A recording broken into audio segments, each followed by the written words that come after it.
Welcome to Real World AIP. I am Stacy and tonight I am making I'm going to start making pumpkin pie bowls. And this will be really good for Thanksgiving. You can just make a whole pumpkin pie out of it, but these aren't going to have a crust. I just like the less starch and the simplicity of making a bowl, and it tastes exactly like pumpkin pie. Let's get to it. I'm gonna chop this up, throw it in the Instant Pot for 20 minutes and get back to the recipe. Here's what I call homemade canned pumpkin. I'm gonna pop my can of pumpkin in the fridge and revisit this because I'm going to bed now. Night. All right, so now I have a little time to finish making those. We are going to need some white sweet potato, otherwise known as batata or boniato. I like to call them batatas because it sounds fun when you say batata bar. I'm just gonna peel this. I'm gonna need 16 ounces of peeled chopped batata, and I'll measure that too, just in case you don't have a scale. About 3 cups if you chop them up fine. If you chop them coarse, then I guess 3.5 cups. This is looking to me like about 3 cups. Then I'm gonna take 1/4 of a can of pumpkin, so that's gonna be about 4 ounces. That equates to 1/2 of a cup. Okay, I'm gonna get my spice blend mixed up. I'm gonna use 2 teaspoons of cinnamon. If you've never tried Saigon cinnamon, it is so intensely cinnamony. Where is it? You can't really read my writing anyway. If not, use whatever cinnamon you have. It'll be totally fine. 1/2 teaspoon of ground ginger. Can't have nutmeg on AIP, but you can have mace. So I'm gonna do 1/4 teaspoon of that. I'm gonna do a little pinch of Himalayan pink salt. And then last, I'm gonna use a quarter teaspoon of clove. So there's our seasoning blend. Smells like pumpkin pie already. We're also gonna need 1/2 cup of coconut milk. These each hold 1/4 cup, so I just filled these up to hold on to it because my 1/2 cup measurer is busy right now. And last, 1/4 cup of coconut butter or manna. I melted this. Toasted coconut butter would be good here too. So those are all the ingredients. Now let's get them all together and make some pumpkin pie bowls. I know some of you guys can't have coconut and you can still make these. So basically, instead of using coconut butter, you can use tiger nut butter. And that's gonna be so delicious. I mean, that's actually a variation. Even if you can't have coconut, if you have some tiger nut butter laying around, put that in there, it will be delicious. And as far as the coconut milk, you can just substitute water with a little oil in it. So use 1/2 cup of water with some avocado oil in it, and it'll be fine because you're gonna get the richness from the tiger nut butter, and it'll be good. If you want your pumpkin pie a little bit on the sweet side, you can throw in some fresh medjool dates while you're blending and processing before you bake them. I'd start with maybe 2 or 3 medjool dates and go from there. This is sweet enough for me. I love it. I don't think it really needs sweetener, but I don't think a couple of medjool dates would, you know, be the end of the world if you wanted it really more dessert-like. So now I'm just gonna process these all in batches so I don't overfill my little mini ninja. If you have a nice big Vitamix, well, I envy you a little, but this is gonna work just fine. Just have to do a couple batches. So I'd say maybe go to there with the batatas and put some coconut milk in there, a little bit of the seasoning mix, a little pumpkin. Let's get that blended up. I don't want this just shredded to the ground. I want it pureed.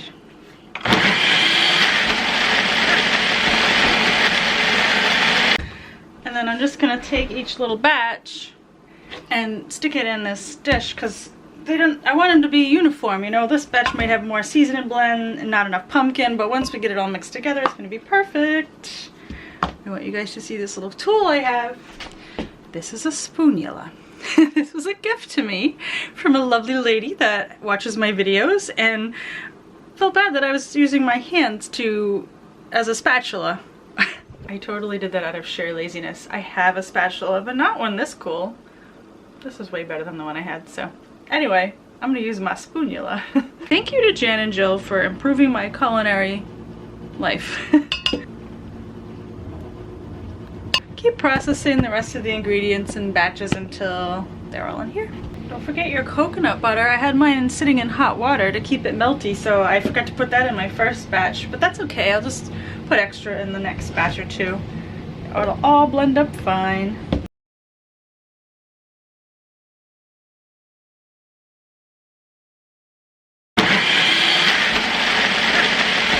I've greased 6 of the 1 cup glass Pyrex dishes. You could use muffin pans or anything like that.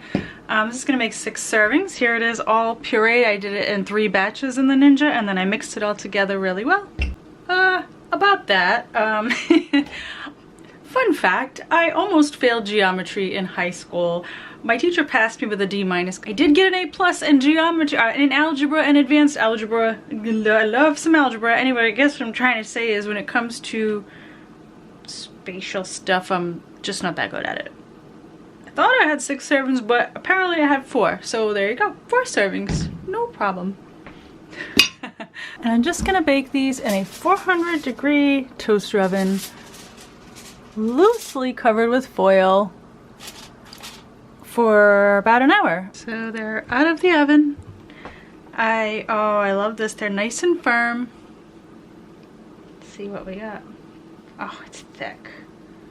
Oh my goodness. I don't know if you can see this, but this is the perfect pumpkin pie texture. It's thick and dense and, all right, you know what? Oh, wow. Wow. That has the exact texture and mouthfeel and flavor. Pumpkin pie. Oh my gosh. Oh wow. This is exactly what I wanted it to come out like. Oh my goodness. I cannot wait for breakfast tomorrow. So there's ways you can customize this, make it more exciting. I don't care about it being exciting. This is exciting enough for me. But you could top this with some whipped coconut cream, and then it would be like pumpkin pie with whipped cream. You could also make a pie crust. He won't know it's paleo. Brianna Emmett has a great pie crust in her book. I'll link to that below if you want to do a little pie crust. This is exciting enough for me. This is really good. Happy Thanksgiving. Okay, so this has been in the fridge for a few hours. I just want to show you this texture. You can actually pop it right out of here. It holds itself in one piece, so you can see this is not just some mushy pudding, and it's cut into it. I don't think this is a pie cutter, but it's going to be today. Look at this. It holds its shape. That is pumpkin pie texture. Oh, you guys. Oh. Look, get in there and look at that. Oh my. So I'm using Chronometer to calculate the nutrition facts of this recipe. Here it is. 16 ounces of white sweet potato, 4 ounces of coconut milk. I just threw in like a tablespoon of cinnamon just for the heck of it. That doesn't really affect the nutrition content all that much. And then pumpkin, 4 ounces, coconut butter, and oh, I didn't put dates in this version. Let's just X that out. So you can put your own homemade custom recipes in here, and there. That's the recipe I used today. And now watch this. I got 6 servings. No, that was only 4, remember? So we're gonna do 4 servings per recipe. Okay. What do we got here? Per serving, 186 grams serving. It's gonna have 270 calories, about 4 grams of protein, 29 grams of carbs, 15 grams of fat. But I like to see the fiber too, to get the net carbs and all. As you can see, it's not a real powerhouse of B vitamins. You're getting a bunch of beta carotene there, some vitamin C, a little bit of iron. That's not bad. 20% manganese, potassium. That's good. I like that. So you're getting over 5.5 grams of fiber. So their net carbs are 23 grams. So very little fructose. Look at that. Very minimal fructose, and healthy fats. So anyway, I love this app. There's a link below to where you can check it out. This is the free version I'm using. The paid version is cool if you're really into logging in what you eat all day. But anyway, there's your nutrition breakdown for the pumpkin pie bowls. I hope you liked this video. These are really good. I fully, wholly endorse these. Bake them. You will not be mad at me, I promise. Let me know in the comments below how you customize yours. And if you want to see clips from, like, every time I go grocery shopping, I show you clips of what I bought, or sometimes when I'm doing my meal prep or creating recipes. I post those on Lens. It's a feature of Patreon. It's just like Instagram stories or Snapchat or something like that, but it's on Patreon. And subscribe to the channel if you haven't. I put out new videos every Thursday and often on Sunday, and I'd love to see you again soon. And until then, be healthy.